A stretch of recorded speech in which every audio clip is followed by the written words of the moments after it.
I'm so sorry. There's nothing I can do about it right now. Sister-in-law stood before me, her apology heartfelt. How did it come to this? The story traces back about a week. My name is Clara. My husband Osmond runs a hot dog stand. We first met at his stand near the train station, where I would often stop after work. He struck up a conversation and soon we were dating. After a few years, we tied the knot. The first time I met sister-in-law, who now stood before me with regret in her eyes, was at a family gathering. Nice to meet you. I'm dating your brother. Please treat me well. I greeted her. Nice to meet you too. I'm not perfect, but I'm his sister, so please be kind, she replied, with a hint of apprehension in her voice. Back then, I thought a kind-hearted person had entered our lives. My brother runs a fairly large company, and he often praised sister-in-law, crediting her for supporting him. He called her a dependable and excellent wife. However, a few years into their marriage, sister-in-law's true colors started to emerge. Every time she visited her parents' house, she would flaunt new designer items, and her social media feed overflowed with photos from lavish hotel openings and designer cosmetics. We overlooked it initially, as long as it didn't directly affect us, but over time, sister-in-law began making persistent demands. Sister-in-law, why don't you comment on my social media? I asked once. I just browse, she replied. But do you have any photos to post? I pressed. No, I use social media to gather information and see what others are posting, she explained. Wouldn't it be nice to comment occasionally? Maybe if I feel like it, she retorted. Please just comment once, I urged. I'm not doing it just because you tell me to. Her constant badgering irritated me, so I began to ignore her. After a while, she muttered in a subdued voice, "You're such a buzzkill, so boring." From then on, I made a conscious effort to minimize unnecessary interactions with sister-in-law. I wanted to make it clear that I wasn't inclined towards closeness.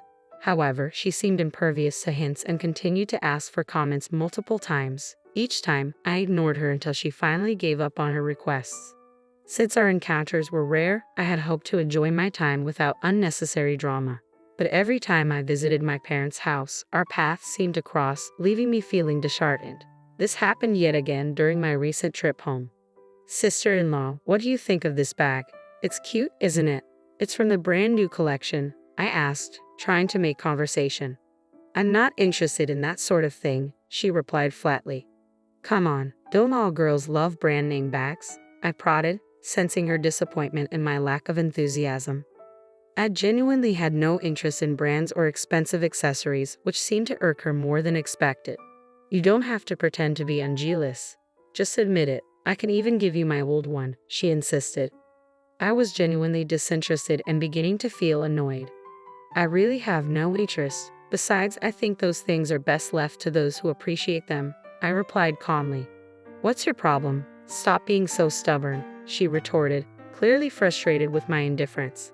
She stormed off without waiting for my brother to return. When he arrived home, I confronted him about her behavior. Hey, can you talk to your wife? I began. What happened? He asked, concerned. She made a comment earlier that felt really demeaning to me, and it made me uncomfortable, I explained. What did she say? He inquired. I recounted her persistent demands for compliments and her patronizing offers like giving me her old things.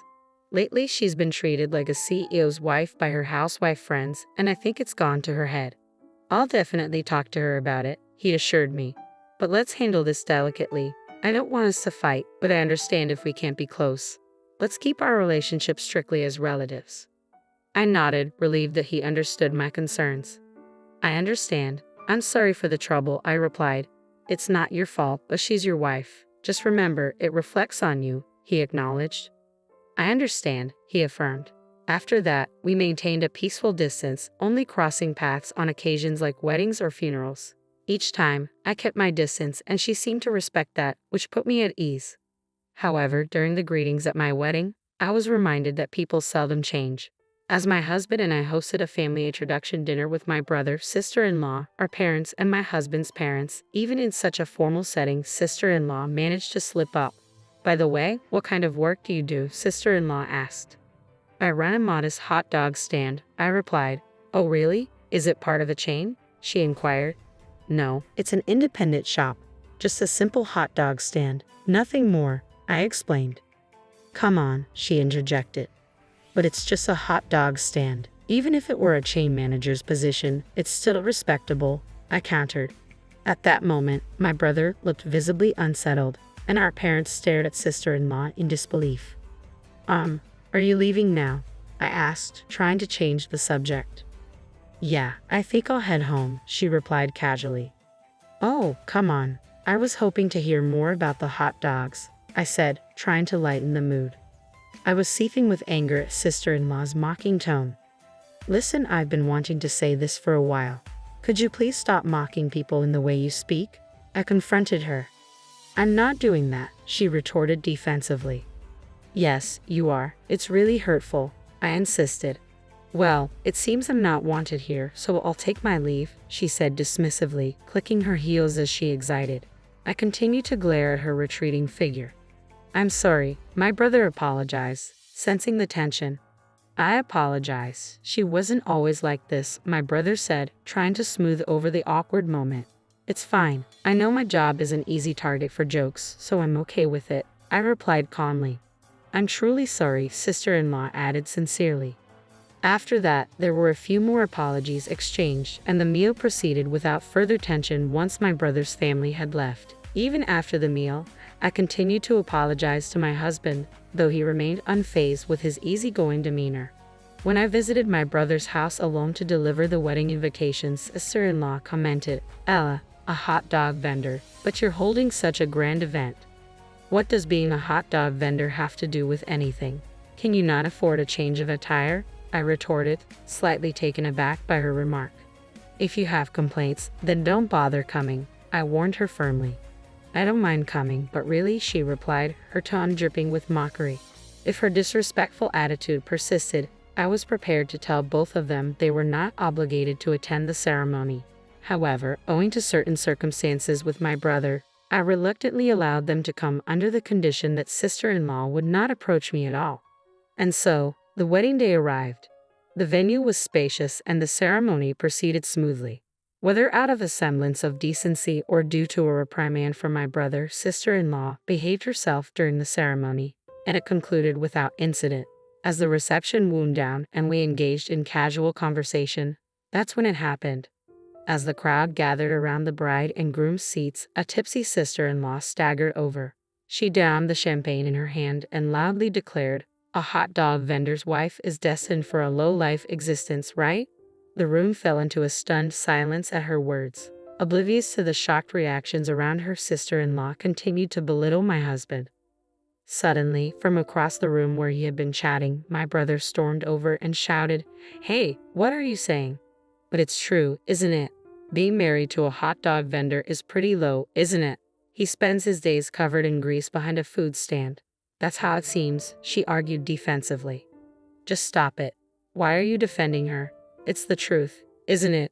Sister-in-law retorted, her voice edged with defiance. My husband stood abruptly. That's enough, he declared firmly. What? Sister-in-law exclaimed, taken aback. In that tense moment, my brother swiftly addressed the gathering. I apologize sincerely on behalf of my wife, he announced. No need. I understand your family's perspective quite well, I interjected, trying to diffuse the escalating tension. What? What's going on? Sister-in-law demanded, confused. Listen, the guests here are investors in Brothers Company or business partners, my husband explained urgently. What have you done? I added, alarmed by the potential consequences of her outburst. But why? Why would a hot dog stand owner invite such people? They're not your typical guests, sister-in-law questioned, puzzled. Osman actually runs the hot dog stand as a side interest. He's an investor significantly wealthier than us with a prominent position. He's been investing in my company and even secured contracts because of his connections, my brother explained. He's ruined everything, sister-in-law muttered disbelievingly. No way, I replied in surprise.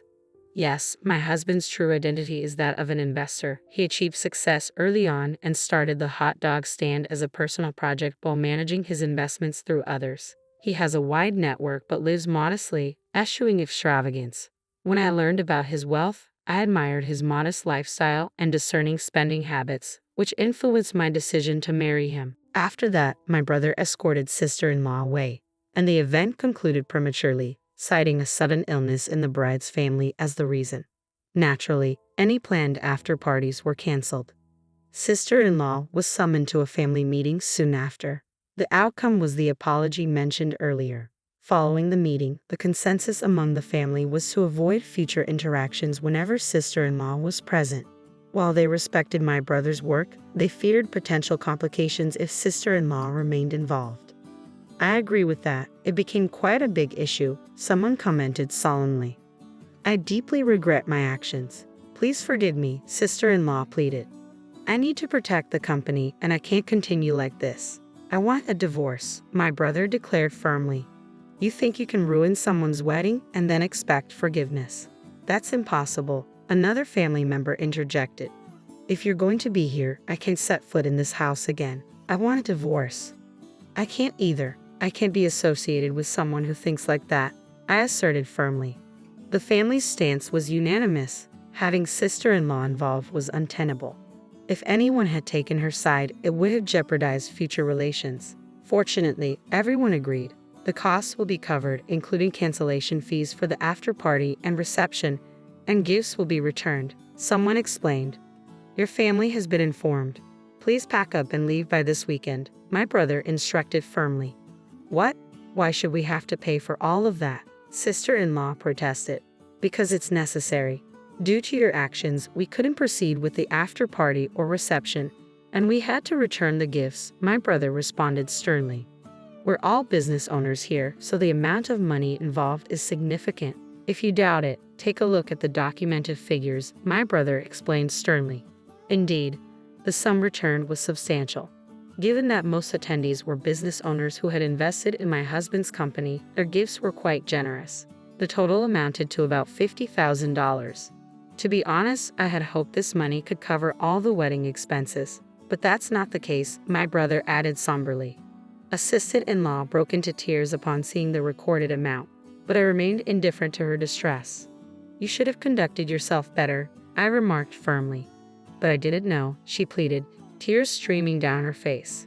You shouldn't look down on people just because you didn't know, and you shouldn't judge people by their profession, I replied firmly. But you said you were a hot dog vendor, she protested. I didn't say anything wrong. I was going to explain later, but you're the one who made a fuss, I countered. You didn't even tell me about the people at the venue. You were planning to be mean from the start, she accused. If you were truly involved in my brother's work, you would have recognized those faces. There was no need to spell it out for you. Besides, if you were really friends with me, you'd know who was coming and what positions they hold, I explained. Exactly, my brother chimed in. She only supported me at first.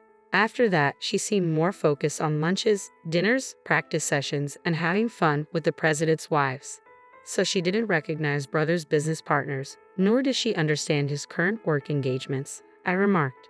If she had been truly involved with brother's work, she would have known who his business partners were and supported him as an entrepreneur's wife, my brother added with a hint of disappointment. However, sister-in-law interjected, I'll make an effort to build relationships with other women. That's good. Building relationships is important, I replied, but remember, part of your role also involves supporting brother in his professional endeavors, including networking with influential figures. She appeared indifferent to our advice. Despite our attempts to explain, sister-in-law maintained a stance of self-reliance, insisting, I'm doing my best in my own way. It seemed my brother had resigned himself to this situation. You're the one who ended the friendship, I asserted. I can't tolerate your sarcastic comments. They're demeaning. Besides, it's not appropriate to disparage the groom at a wedding. That's just common courtesy, I continued firmly. Sister-in-law sobbed uncontrollably, but her emotional outburst didn't affect me. I'm sorry, but could you please take her away? She's causing a disturbance, I requested calmly. I apologize, but my daughter's parents are coming to pick her up today, my brother responded. What's this? You never intended to forgive her in the first place, I questioned, surprised. Of course not. I've been overlooking your excessive spending. You should be thankful for that, my brother retorted. Or should I charge you the $80,000 for the overspending?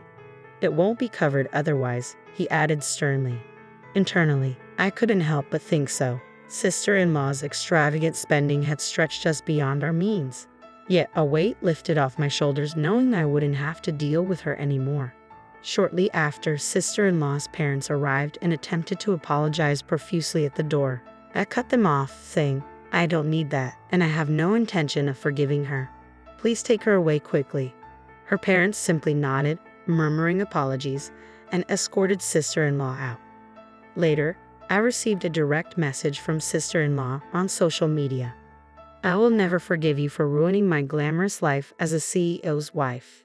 Since you are wealthy, pay me $100,000 as compensation or arrange for me to meet brother so I can forgive him and we can remarry. I'll consider forgiving you if you make up for the birthdays and anniversaries you've missed." Quietly, I forwarded the message to my brother.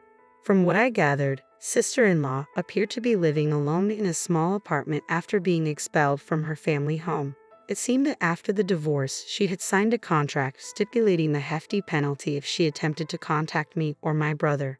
Upon violating this agreement, sister-in-law was slapped with an $8 million bill. She attempted to persuade her parents to cover the cost, but they were a typical middle-class family and couldn't afford such a sum, even though she was their only daughter. They insisted she handle it herself and claimed ignorance of the situation, forcing her out of their home.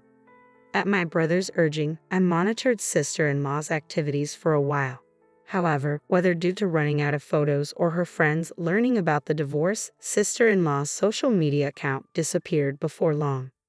As for me, I'm happily working alongside my husband. The job is challenging as it's new, but interacting with my husband's investment clients and students after work brings me joy. We lead a modest life together since my husband isn't keen on extravagance. The other day, I spotted someone who resembled sister-in-law. She looked drastically different from her once well-kept appearance, dressed in baggy old sweatpants and cheap slippers while carrying shopping bags.